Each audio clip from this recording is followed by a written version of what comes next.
I'm sure marami po ang matutuwa sa ibabalita ko po o sa ating vlog ngayon dahil isa pong sikat o superstar na music artist, mga sangkay, iiwan po ang kanyang career, ang kanyang kasikatan para po kay Jesus Christ. So, I'm sure marami pong mga born-again Christians ang mahihiwagaan sa balitang ito.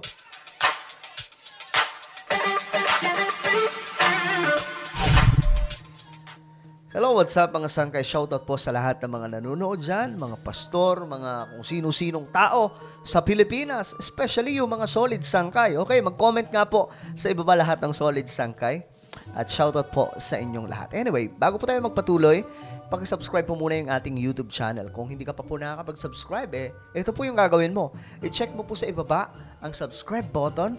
Pindutin mo po yan, tapos i-click nyo yung bell at i-click nyo po yung all. Ganun lamang po, kasimple. At kung kayo ay nanonood sa Facebook, huwag nyo rin pong kalilimutan na i-follow ang ating Facebook page.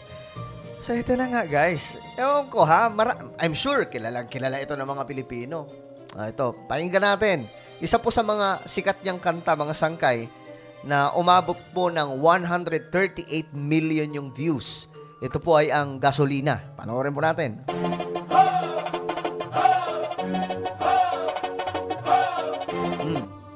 Gets nyo na ba kung sino yung kumanta, mga sangkay? Yan po ay si Daddy Yankee.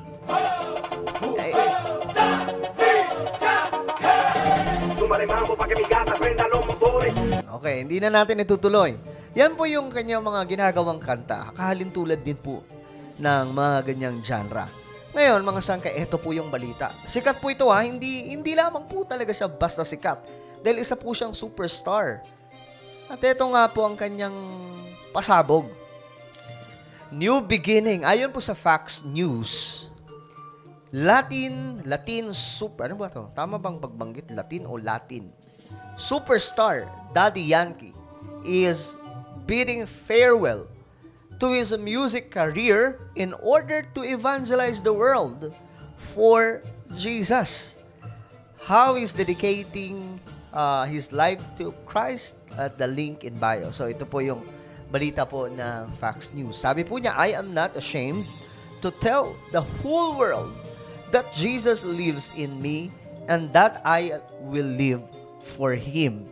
Alam niyo mga sangkay, napaka-rare ng ganitong klaseng isa po, hindi po siya, hindi lamang po siya basta sikat na artist, kundi isa po siyang superstar.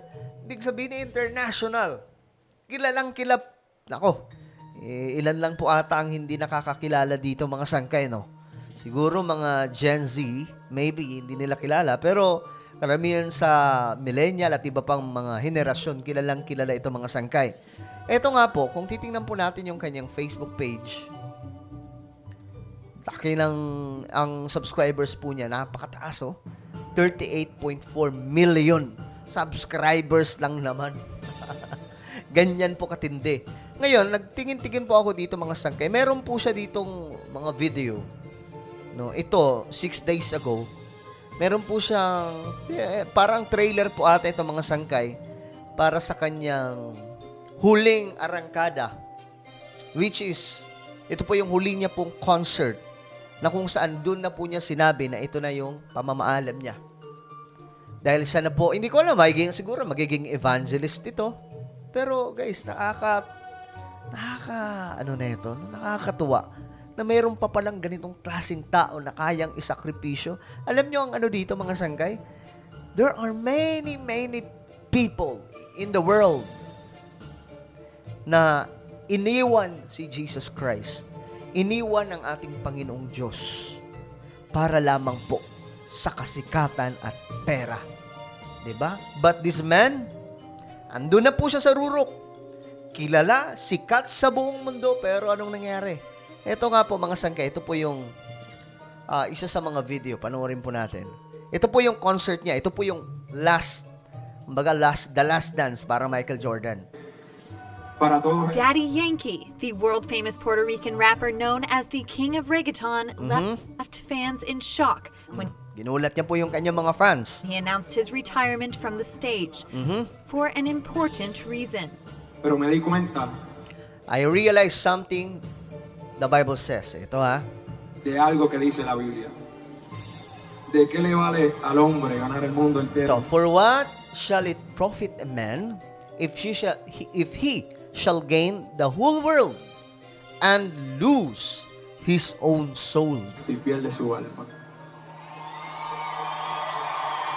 Por eso esta noche reconozco So tonight, I recognize and I am not y no me ashamed avergüenzo en decirle al mundo entero to tell the whole world that Jesus lives in me, that I will live for Him. que Jesús vive en mí.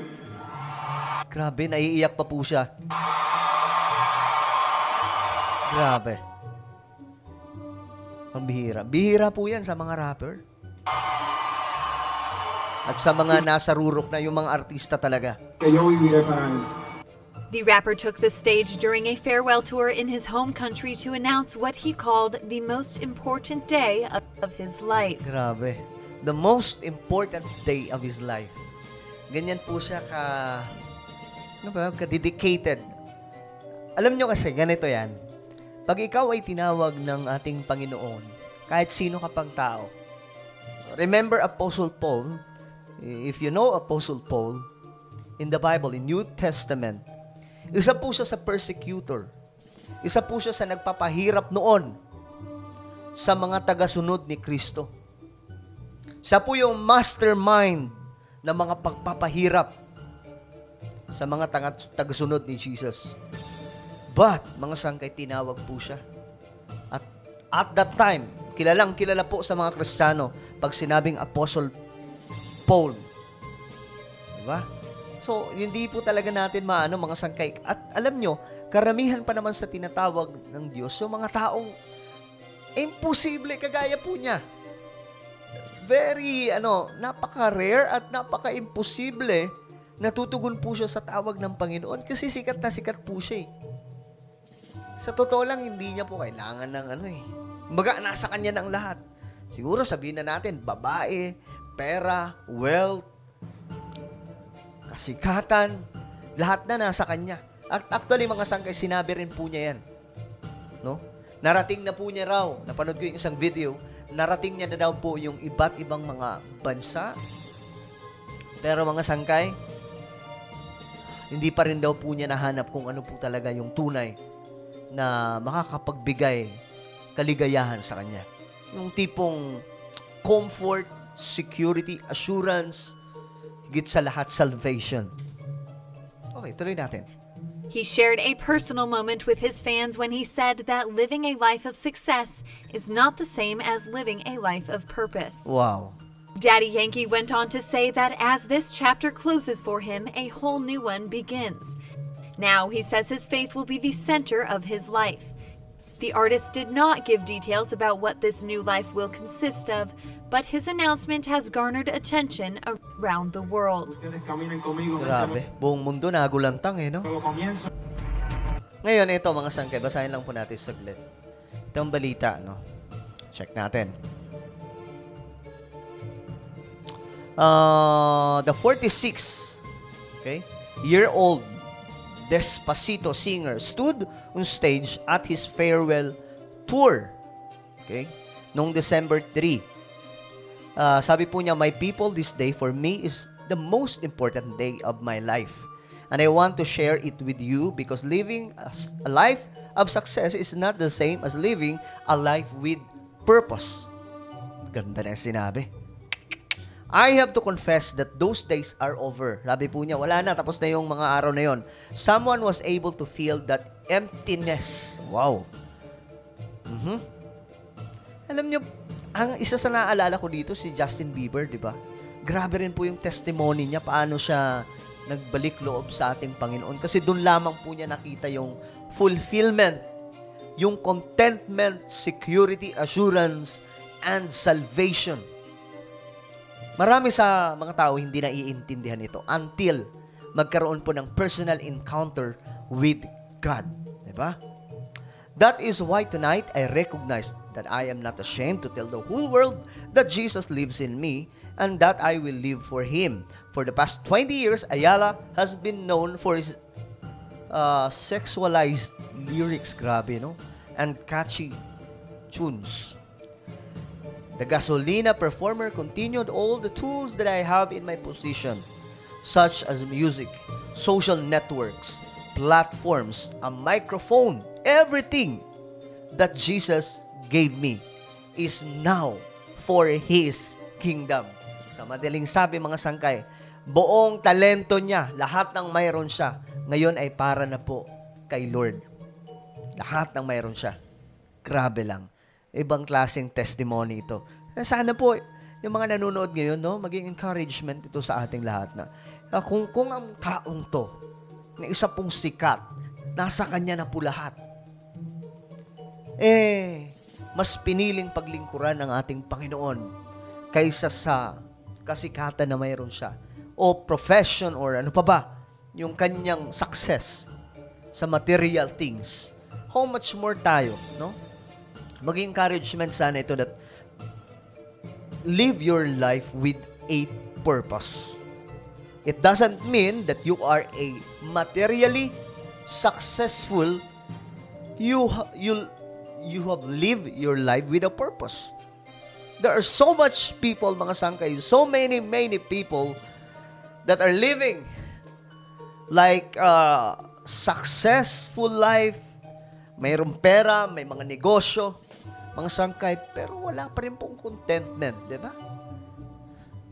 But there are many people that they don't have money, they don't have so much, yung budget for every day.